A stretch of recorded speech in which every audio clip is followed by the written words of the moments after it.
Welcome to AKP kitchen. இன்னைக்கு நம்ம கிச்சன்ல என்ன பார்க்க போறோம்னு பாத்தீங்கன்னா, உருளைக்கிழங்கு வச்சு ஒரு டிஃப்ரெண்டா ஒரு நல்ல ஒரு எப்படி சொல்றது, எல்லா பிள்ளைங்களுக்கும் உருளைக்கிழங்கு பிடிக்காத பிள்ளைங்களே இருக்க மாட்டாங்க. ஸோ அதை வச்சுதான் நம்ம வந்து சைட் டிஷ் பண்ண போறோம். ஓகேங்களா?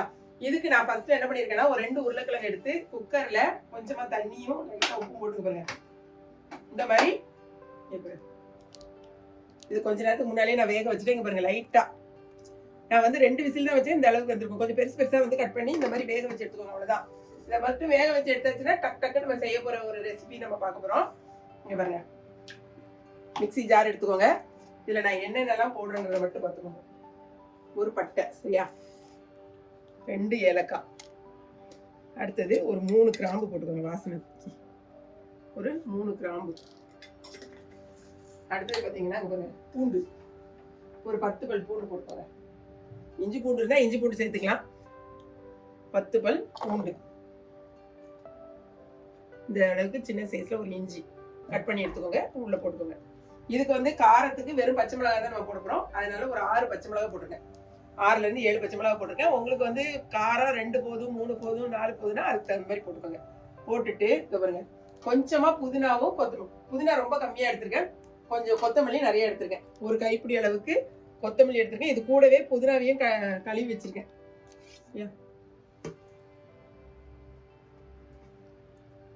இது எல்லாத்தையும் நீங்க போட்டு இப்போ முதல்ல தண்ணி ஊத்தாம முதல்ல அரைச்சிருவோம். அதுக்கப்புறமா தண்ணி ஊற்றி நல்லா வந்து பேஸ்டா மையா அரைச்சி எடுத்து வந்துடும். சாரி, சொல்ல மறந்துட்டேன். இதுல வந்து ஒரு 3 ஸ்பூன் வறுத்த நிலக்கடலை போட்டுக்கோங்க. ஓகேங்களா? வறுக்காத நிலக்கடலை கிடையாது, வறுத்த நிலக்கடலையும் இதுல ஒரு 3 ஸ்பூன் போட்டுக்கோங்க. நீங்க இந்த மேல இருக்கிறத எடுத்துட்டு போடுறதா இருந்தாலும் ஓகே தான். நான் வந்து எடுக்காம போடுங்க, எடுத்துட்டு கூட போட்டுக்கோங்க. ஓகே, இதை அரைச்சி எடுத்துக்கோங்க. அது நல்லா பேஸ்டா அரைச்சி எடுத்துட்டு வந்துடும். ஓகே, இந்த கடலை போட்டோன்னே இந்த மாதிரி நல்லா பேஸ்டா வந்துடும். இப்போ கடாய், எந்த கடாயில நீங்க பண்ண போறீங்களோ அந்த கடாயை அடுப்பில் எடுத்து வச்சுக்கோங்க. அதே மாதிரி எந்த ஆயில்னாலும் நீங்க ஊற்றிக்கலாம். இப்போ ஆயில் வந்து நீங்க ஊற்றிட்டு, நான் வெங்காயம் வந்து கட் பண்ணி வச்சிருக்கேன். அந்த வெங்காயத்தை போடுங்க. கொஞ்சம் பொடி சைஸுக்கு வெங்காயம் கட் பண்ணிக்கணும். இங்க பாருங்க, பெரிய சைஸ்ல நான் ஒரு வெங்காயம் எடுத்திருக்கேன். குட்டி குட்டியா கட் பண்ணிக்கோங்க.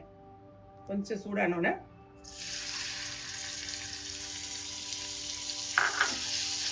வெங்காயம் கொஞ்சம் நல்லா வதங்கணும். லைட்டா வதங்கட்டும். வெங்காயம் வந்து இந்த அளவுக்கு வதங்கினோடனே இங்க பாருங்க, ஒரே ஒரு தக்காளி, பெரிய சைஸ்ல ஒரு தக்காளி கட் பண்ணி வச்சிருக்கேன். அதையும் நீங்க உள்ள போட்டுக்கோங்க. வெங்காயமும் தக்காளி வந்து ரொம்ப வதங்க வேண்டாம். ஓகே, இப்படி லைட்டா வதங்கும் போது என்னென்னா நான் ஆட் பண்ணுறேன் பாருங்க. மஞ்சத்தூள்,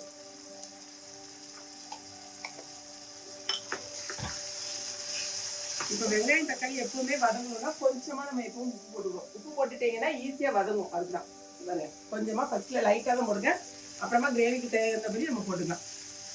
இப்போ வெங்காயம் தக்காளி இந்த மாதிரி வதங்கிட்டு இருக்கும் போது என்னென்னலாம் ஆட் பண்ணுறாங்க. இது வந்து ஜீரகத்தூள். ஓகே, காரம் வந்து நம்ம பச்சை மிளகாய் போட்டுட்டோம், அதனால காரத்தூள் நான் சேர்க்கல.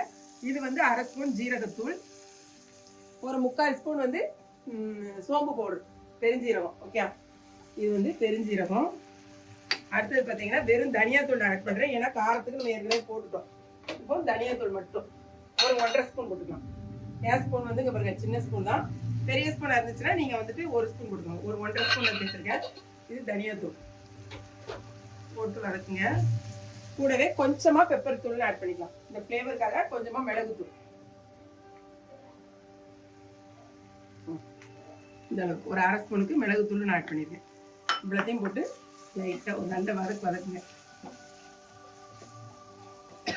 இந்த அளவுக்கு நீங்கள் வதக்கணுன்னே இப்போ நம்ம என்ன பண்ண போறோம்னா பாருங்களேன், ஒரே நம்ம இப்போ அரைச்சி வச்சுக்கோம் பார்த்தீங்களா, இந்த விழுதை இது கூட ஆட் பண்ணிக்கோங்க.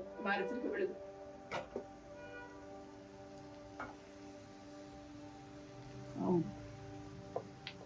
எல்லாத்தையும் அது கூட போட்டுட்டு நல்ல ஒரு கலக்குங்க. ஊத்தாங்க கடைசி ஊற்றுங்க. இது ஊத்துன உடனே இந்த மல்லி போட்டிருக்கிறதே, இந்த மல்லி போட்டாலே ஒரு வாசனை அப்படி கமகமன்னு இருக்கும். இதை லைட்டா இப்படி வந்து அந்த இதுல எல்லாத்தையும் விட்டு கிளறி விடுங்க. இப்ப நம்ம நிலக்கடலை போட்டிருக்கிறதுனால அப்படி எண்ணெய் பிரிஞ்சு வரும். நிலக்கடலைன்னா ஒவ்வொரு ஊர்ல ஒரு மாதிரி போடுவாங்க, சொல்லுவாங்க.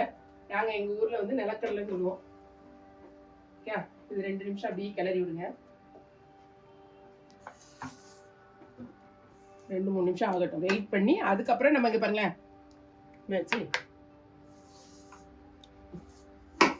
இப்போ நம்ம எப்படி நல்லா அப்படி பாருங்க இந்த மாதிரி கிளறி விட்டுட்டு இந்த ஸ்டேஜ் அப்படி நான் வந்து தண்ணியோட தான் நான் ஊற்ற போகிறேன். ஓகே, அது அவிச்சு வச்சிருக்க தண்ணி ஒன்றும் ஆகாது. ஸோ இந்த தண்ணியோடய நீங்கள் இந்த உருளைக்கிழங்கு போட்டுக்கோங்க. இப்போ நல்லா போட்டு ஒரு கிளறுங்க. இது நல்ல ஒரு திக்கான கன்சிஸ்டன்சி வரணும். இப்போ நம்ம தண்ணி சேர்க்கணும். ஏன்னா இதை ஒரு 10 நிமிஷம் அந்த பச்சை வடை போகிற வரைக்கும் நம்ம வந்து நல்லா வதக்கணும்.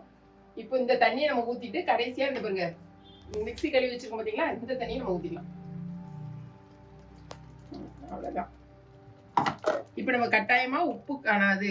ஸோ நம்ம உப்பு மட்டும் பார்த்துட்டு எவ்வளோ தேவையோ அந்த உப்பை போட்டுட்டு அப்படியே மீடியம் ஃப்ளேமில் போட்டு, என்ன உருளைக்கிழங்கு வந்து ஏற்கனவே நான் அவிச்சிட்டேன். நீங்கள் அவிக்காமல் போட்டிருந்தீங்கன்னா நல்ல மீடியமில் போட்டு ஒரு 10-15 நிமிஷம் நல்லா வேக விடுங்க. நான் ஃபர்ஸ்ட்ல அவிச்சு வச்சுட்டேன். நீங்கள் அவிக்கணும்னு அவசியம் கிடையாது. அவிக்காமல் கூட இப்படி பண்ணலாம். பண்ணிட்டு கொஞ்சம் உப்பு பார்த்துக்கணும்.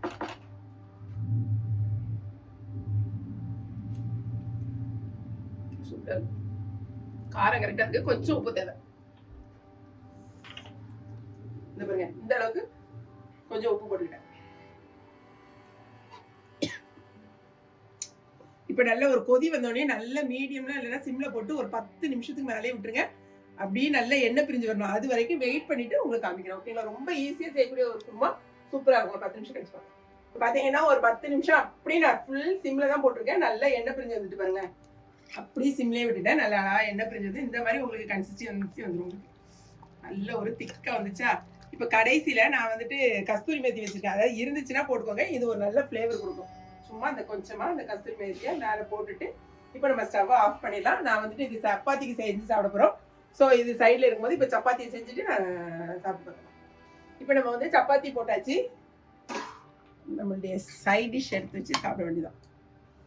இது கூட வந்து இவனுக்கு என் பையனுக்கு இதுல மட்டன் போடணுமா, அவிச்சு அப்படி மட்டன் உள்ள போடணுமா. ஆக்சுவலா நான் வந்து 4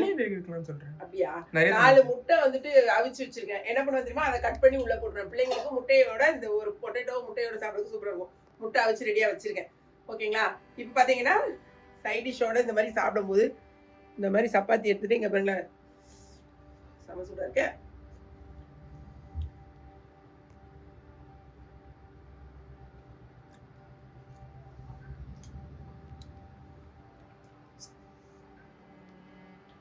நல்ல ஒரு ஃப்ளேவரோட நல்ல ஒரு க்ரீமியா வந்துருக்கு பாருங்க. இந்த மாதிரி தான் வரும். ஏன்னா நீங்க நிலக்கடல எல்லாம் போட்டு அரைக்கும் போது நல்ல ஒரு க்ரீமியா இருக்கும்.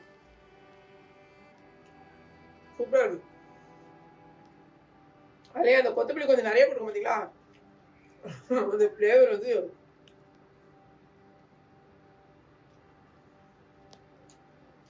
Very nice. அதாவது எப்பவுமே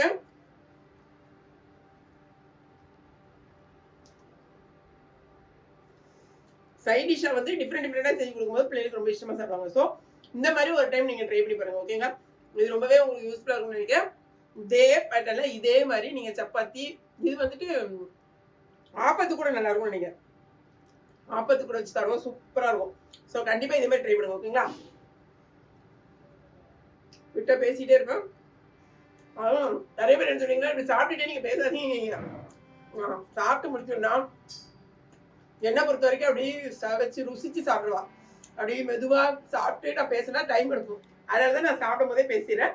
நிறைய பேர் சொல்கிறீங்க சாப்பிடும் போது பேசாதீங்க, முடிச்சுட்டு பேசுங்கன்னு சொல்லிட்டு. ஸோ நிதானமாக உட்காந்து சாப்பிட போகிறேன். நீங்களும் இதே மாதிரி ட்ரை பண்ணுங்கள். பிடிச்சிருக்கும்னு நினைக்கிறேன். பிடிச்சிருந்துச்சு லைக் பண்ணுங்கள். மறக்காமல் கிளாட் ஃபேஷனையும் ஏகே வித்மியும் சப்ஸ்கிரைப் பண்ணுங்கள். ஓகேங்களா? தேங்க்ஸ் ஃபார் வாட்சிங்.